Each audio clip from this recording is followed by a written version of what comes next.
Bienvenue sur la chaîne. Si cette vidéo vous plaît, n'hésitez pas à la liker ou à vous abonner. On se retrouve pour la mise à jour d'un test d'une arme en New Game plus 1, c'est-à-dire que les ennemis sont 50% plus forts et font 50% de dégâts en plus. Et avec cette arme, selon l'équipement et selon les buffs qu'on utilise, on pourra faire de 3 à 7K de dégâts par coup. Donc de 3000 à 7500 points de dégâts par coup. Alors je vais vous montrer ça. Alors première chose à savoir, c'est que depuis le patch 1.07 ou 1.08, je dis 1.07 pour pas dire de bêtises, les dégâts de magie ont été fortement augmentés. Ce qui augmente fortement l'efficace de l'épée de chevalier de Caria avec sa compétence spéciale qui est la grandeur de Caria. Tout le prestige royal de Caria dans une compétence, vous transformez votre arme en un espadon magique et l'utilisez pour asséner un coup, chargez cette compétence pour augmenter la puissance et la taille de l'épée à un maximum de 2 fois. Pour faire ça, vous gardez votre touche compétence enfoncée pendant plusieurs secondes. Tout le challenge avec cette arme, c'est d'arriver à concentrer l'épée et à la faire grandir sans se faire toucher. Et donc il y a vraiment une très grande question de timing, il faut bien timer ses attaques. Et j'aimerais remercier au passage, voir, entendre et comprendre qui m'a donné beaucoup d'informations sur ce build, et aussi Kazeniu, sans qui cette vidéo serait tout simplement pas possible. Alors, on va commencer. D'abord, je vais vous montrer l'attaque. Alors, vous avez l'attaque normale. Donc, quand je dis l'attaque normale, c'est l'attaque de compétence. Voilà, vous la lancez comme ça, d'accord? Mais vous pouvez faire grandir votre épée. Vous voyez que ça prend un certain temps. Mais cette attaque-là est dévastatrice. Alors, il faut choisir le bon timing. Quand vous faites cette grosse attaque, vous renversez aussi vos ennemis. Il y a même parfois moyen de les renverser avec cette attaque-là. Quand vous avez cette chance-là, vous vous rapprochez et vous lancez la toute grosse attaque et vous les achevez. Ils sont morts tout de suite. Bon. Maintenant, on va un peu parler de dégâts. Alors, cette arme, si vous la regardez bien, vous allez voir qu'elle a des bonus d'attributs C, D et D pour dextérité, intelligence et force. Donc vous diriez, il faut mettre beaucoup de force pour faire du dégât. Oui, beaucoup de force pour faire des dégâts si vous tapez normalement. C'est-à-dire comme ceci, attaque normale et attaque chargée. À ce moment-là, ce sont ces bonus-là qui jouent. Mais si vous utilisez la compétence spéciale, vous êtes purement sur l'intelligence. C'est ça qui augmentera vos dégâts. Ça, c'est toujours très intéressant à savoir. Donc, si vous voulez utiliser tout le temps cette attaque-là pour vous battre, vous avez intérêt à utiliser ça avec un build intelligence. Alors, le build que j'ai choisi, donc les objets que j'ai choisi de mettre comme équipement pour maximiser les dégâts, sont faits pour quelqu'un qui ne combattra qu'avec ceci. Que ce soit bien clair. Alors, j'ai testé un petit peu tout. Il faut savoir que si vous mettez ici, par exemple, les amalgames sculptés qui augmentent les sorcelleries, ça n'aura aucun impact sur le sort de votre épée. Qu'est-ce qui a vraiment un impact sur les dégâts du sort de votre épée? C'est les choses suivantes. C'est le fragment d'Alexander, parce qu'il va augmenter grandement la puissance d'attaque des compétences, et c'est une compétence que vous allez utiliser. Cette compétence fait des dégâts magiques, donc le scorpion magique va fortement augmenter vos dégâts. L'icône de Godfrey va fortement augmenter les dégâts. Pourquoi? Parce qu'elle améliore les sorts et les compétences chargées. Et ceci est une compétence chargée. Donc déjà, ça, c'est le mix qui va faire que vous allez faire beaucoup de dégâts. Maintenant, attention, vous pouvez rajouter un troisième talisman ici. Vous pouvez par exemple prendre le talisman qui augmente votre puissance d'attaque quand vous êtes très léger si vous combattez en slip. Vous pouvez prendre la compétence d'attaque quand vos points de vie sont bas si vous jouez avec très peu de points de vie. C'est à vous de voir ce que vous voulez mettre comme ici comme dernier talisman. Moi j'ai pris le talisman d'épée rituelle qui augmente la puissance d'attaque quand vos PV sont au maximum parce que je vais pouvoir utiliser cette grosse attaque par derrière quand les ennemis ne s'en rendent pas compte et la charger bien tranquille, et donc ma première attaque sera dévastatrice. Après, je risque de perdre des points de vie parce que je risque de prendre un coup dans la tronche. Donc, pour pallier à ce problème, j'ai équipé le bouclier de l'icône qui lui permet de régénérer vos points de vie petit à petit. Donc, la scène elle-même agit telle une incantation sacrée, restaurant peu à peu les points de vie du porteur. Et donc ça vous permettra de revenir au maximum petit à petit sans vous soigner. Ça c'est un choix, vous mettez le bouclier que vous voulez, mais moi j'ai mis celui-ci, dans ce cas-ci. Alors, j'ai mis aussi le sceau de l'ordre d'or. Pourquoi le sceau de l'ordre d'or? Parce que il a A en intelligence et A en foi. Et moi, je suis sur un build intelligence foi, 70 fois, 60 fois, 70 intelligence. Mettez celui qui maximise au maximum votre bonus d'incantation. C'est pour lancer le serment doré, pour encore taper plus fort. Et vous pouvez aussi équiper le bâton de l'Usat en plus 10 avec quelques sorts magiques si vous voulez. C'est surtout pour lancer le domaine magique qui va permettre d'encore booster les dégâts. Donc quand vous commencez à utiliser ceci, plus ceci, plus ceci, plus ceci, plus le bâton et le domaine magique, plus le serment doré, plus la fiole de salut miraculeux, vous allez être à du 7K et demi facile. Donc ici, pour la fiole de salut miraculeux, qu'est-ce qu'on a pris?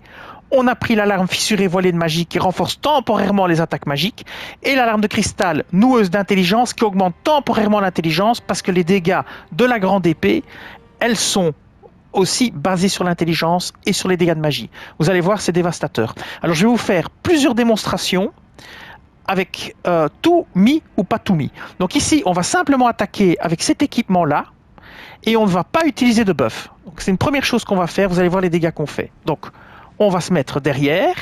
Je vais restaurer ma magie, hein, parce qu'avec tout ça, j'ai... Ma mana, je veux dire, parce qu'avec tout ça, j'ai pas mal utilisé. Donc ici, le géant. Alors, nous sommes en New Game plus 1. Qu'on ne me dise pas que c'est facile, parce que c'est le géant ici. Hein. C'est en New Game plus 1, 50% de vie en plus, 50% de dégâts en plus. Vous tuez pas le géant comme ça, je vous le dis tout de suite. Alors, c'est parti. On y va. Je vais la charger dans son dos et on va taper une fois et une deuxième fois après. Vous allez voir les dégâts qu'on fait. Là, on est à 4K de dégâts. Deuxième fois, mort, terminé. Et les petits là, c'est même pas un challenge. Voilà, on a encore un petit coup comme ceci. Voilà. Donc vous avez vu, là, on tape à du 4K. Du 4K, sans utiliser le serment doré, ni la fiole, ni le domaine magique. D'accord? Maintenant, je vais vous montrer la même chose, mais avec la fiole. Donc, avant d'arriver près du géant, on va activer la fiole. Et on tapera. Je vous montre. Vous allez voir à combien on va être. Donc là, votre intelligence est augmentée et vos dégâts de magie sont augmentés. Et je tape avec mon épée. Et là, on est sur du presque 5K. Et en 2 coups, il est mort. Terminé, on n'en parle plus. Et les petits là, vous les achevez comme ça. Voilà. Là, vous êtes déjà à 5K maintenant. Mais c'est pas fini, on peut encore faire augmenter ce chiffre. Si maintenant on lance le serment doré et la potion, je vais vous montrer. Donc ici, il faudra juste pas oublier de changer de... d'équipement. Donc, on va mettre le sceau de l'ordre d'or avec le serment doré et la fiole. Donc je vais le lancer un petit peu avant pour qu'il soit encore actif. Donc je le lance. Comme ceci. Je zappe sur l'épée. Ouais, bon, évidemment, j'ai pas été assez vite. Je vais recommencer. Je suis un peu lent là sur ce coup-là. Donc je vais remettre le truc. Je relance le serment doré pour être sûr qu'il soit actif. Alors, je change sur l'épée un coup. Voilà. Je lance la fiole. Là, on cumule les bonus. Et là, on va taper à... C'est parti. On tape à 5.5K. On est à 5.5K maintenant. Encore une fois, on tue en 2 fois. Donc 5.5K. Maintenant, on va faire la même chose, mais on va aussi lancer le domaine magique. Qui va lui aussi augmenter les dégâts de votre lame de Caria. Donc en gros, ça devient compliqué, mais c'est juste pour montrer à quel point on peut maximiser les dégâts. Vous lancez le serment doré. Donc on va se remettre sur le serment doré. C'est un peu compliqué. Hein. Vous lancez le serment doré. Vous commencez par là. C'est parti. Puis vous prenez votre fiole. Ici. Puis vous passez sur le domaine magique. Et vous lancez le domaine magique ici. Après vous passez sur votre bâton. Et vous concentrez votre bâton. Et là vous êtes à 7.5K. Vous tuez le géant en un coup. C'est aussi simple que ça. Le géant il meurt en un coup. Vous êtes à 7.5K. Ça, c'est le maximum que vous pouvez atteindre. Évidemment, ça devient compliqué parce que vous devez commencer à lancer plein de trucs différents, etc. Je suis bien d'accord qu'en combat, c'est pas très pratique. Mais si vous vous battez dans cette zone pendant un certain temps, vous pouvez faire pas mal de dégâts. Voilà. Ça, c'était pour un petit peu vous montrer. On peut partir de quasi 4K à atteindre 7K et demi par coup. Maintenant, je vais vous montrer sur un chevalier de Lendel et on va simplement l'utiliser normalement. Ici, c'est pour vous montrer la capacité de renversement du coup. Donc, première chose, on va aller se téléporter à la cabane de l'artiste. C'est pour montrer vraiment où est la capacité de renforcement. Je vais vous montrer aussi que le timing est très important. C'est pas facile de timer la grosse attaque. La grosse attaque devrait être timée plutôt en début de combat ou plutôt quand l'ennemi est par terre. C'est une possibilité. Ici, on va l'attaquer par surprise. Alors encore une fois, ici, on va rien activer comme trucs spéciaux. J'active pas la fiole, j'active pas le domaine magique, ce serait très compliqué contre lui, et je n'active pas non plus le serment doré. Ça, c'est très simple, il suffit de le lancer avant. Ça pose pas de problème. Par contre, je vais le prendre par surprise. Vous allez voir et ça va l'envoyer valdinguer bien loin. Bon, je vais accélérer un peu le mouvement. Voilà, comme ceci. Il faut être assez près, hein. Voilà. Parce qu'il s'éloigne encore. Voilà. Mort en un coup, hein. On est en New Game plus 1, d'accord? Je n'essaye même pas avec la fiole, ça sert à rien. Je rappelle, on est en New Game plus 1. 50% de vie en plus, 50% de dégâts en plus de l'ennemi. Maintenant, je ne vais pas la charger complètement pour ne pas le tuer d'un coup. Je vais me mettre derrière lui et vous allez voir, ça va le faire tomber normalement. Je crois que même l'attaque normale le fait tomber, mais il faudrait vérifier. J'ai testé ça hier, mais je ne me souviens plus. Donc ici, on se rapproche et on va lui donner simplement une attaque normale. Non, j'ai raté mon coup, mais c'est pas grave, ce sera l'occasion d'essayer. Là, évidemment, je fais déjà moins de dégâts. Vous voyez, il peut m'interrompre. Donc, il faut faire très attention de quand vous le lancez. Généralement, maintenant, c'est un bon choix. Voilà. C'est raté. Vous voyez, le problème, c'est le timing du truc. Et il faut être assez près quand même. Oui, là, c'est...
Maintenant, je vais vous montrer en l'attaquant, mais pas avec la lame chargée complètement.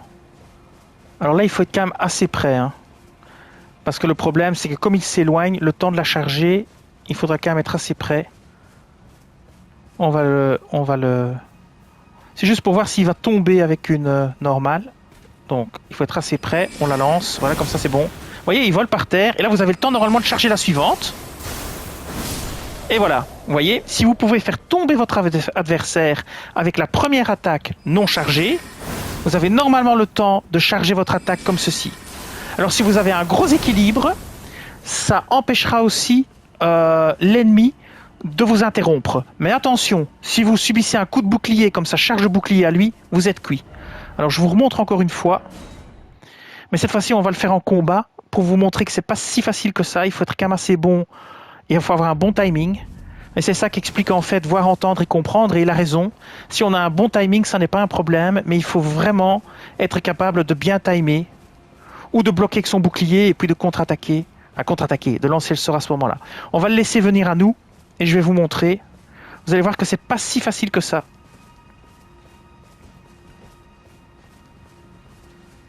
On va le laisser venir. Voilà, ça il faut faire attention. Là par exemple c'est le bon timing. Bim, et là vous l'avez fait tomber. Et là vous pouvez y aller. Le temps qu'il se relève et qu'il attaque, normalement, vous l'avez tué. Vous voyez? Et c'est ça qu'expliquait voir, entendre et comprendre. C'est que moi quand je l'ai testé, et il a raison, j'avais pas le bon timing, j'avais pas l'expérience de jeu que j'ai maintenant. Maintenant j'ai plus de 500 heures de jeu sur Elden Ring. Je connais les patterns des ennemis. Et maintenant je sais quand je peux faire ceci. Et quand j'ai testé cette arme, j'avais pas encore joué 100 heures, j'étais bien en dessous et j'avais pas le bon timing. Et cette arme est géniale si vous arrivez à acquérir le bon timing et si vous savez bien lire les patterns des ennemis. Si vous savez pas lire les patterns des ennemis, vous oubliez. Par contre, si vous utilisez la fiole miraculeuse, le serment doré, que vous pouvez approcher par derrière et donner une grande mandale à un ennemi, ben vous pouvez quasiment le tuer d'un coup, hein. Je peux essayer de vous montrer ça sur un ennemi qui est assez puissant au champ enneigé consacré à Ordina. Je vais essayer de vous montrer. Sur un duelliste qui a beaucoup de vie, mais alors vraiment beaucoup de vie, je peux essayer de vous montrer. On lancera un serment doré et la fiole. Et comme ça vous pouvez voir et après je mettrai fin à la vidéo. On va aller, attendez que je réfléchisse. On va aller tout en haut au champ enneigé consacré, hein, là-bas. On va aller à Ordina, ici.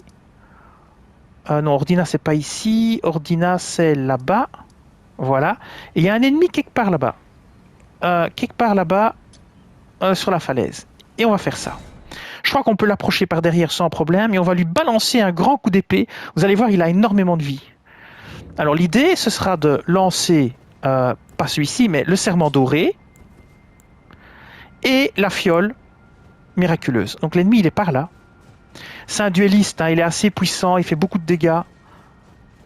C'est pas évident de le tuer. Il est quelque part par là. Le voilà. Vous voyez, il est là de dos, excusez-moi.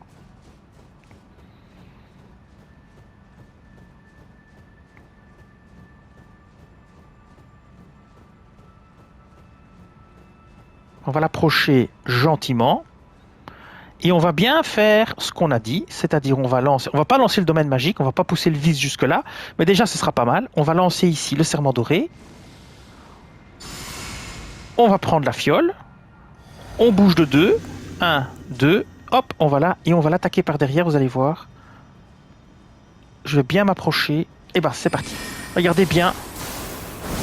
Voilà. Et en plus il tombe de la falaise, ça l'a projeté en bas et il est mort.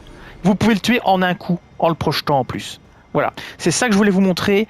Je peux vous montrer, essayer de le tuer avec d'autres sorts. Vous allez voir, ça va pas être pareil, quoi, hein. Je veux bien le refaire et prendre un sort, un sort bâton magique. Je vais faire ça. Je vais vous montrer avec un sort bâton magique parce que sinon vous allez me dire ouais, mais il est facile à tuer, on peut le tuer en 2 coups de cuillère à peau. Pas vraiment, non. Donc je vais vous montrer.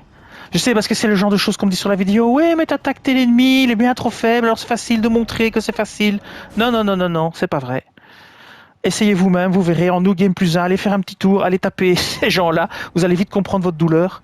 Voilà, on va prendre par exemple, comme j'ai le bâton de l'Usat, qui est déjà un bâton sacrément costaud, je vais prendre un sort magique. On va prendre un sort magique qui fait pas trop de dégâts, hein, parce qu'on va pas prendre... la comète azur non plus, hein, donc il faut quand même prendre quelque chose de raisonnable. Donc je vais prendre par exemple la comète que vous pouvez concentrer en plus. En plus, avec tous les trucs que j'ai de sort de concentration, ça va taper très fort aussi ça. Donc on va mettre le sort, comète, il n'y a rien. Alors évidemment la comète, elle va tirer les bénéfices de ceci, qui est l'icône de Godefroy parce que c'est un sort chargé, et de ceci je pense. Et évidemment du scorpion magique. Donc déjà ça va taper fort.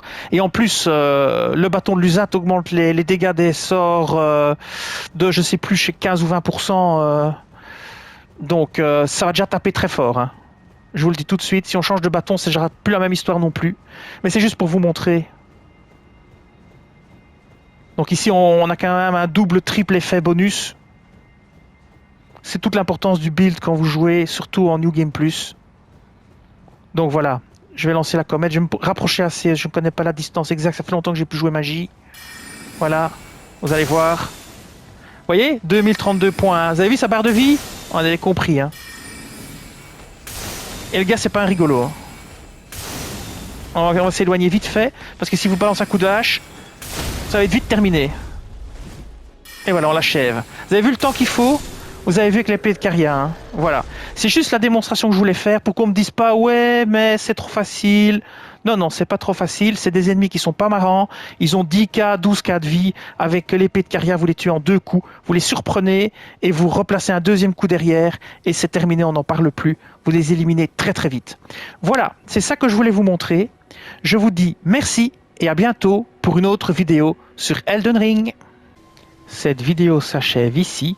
Je vous dis merci et à bientôt sur la chaîne.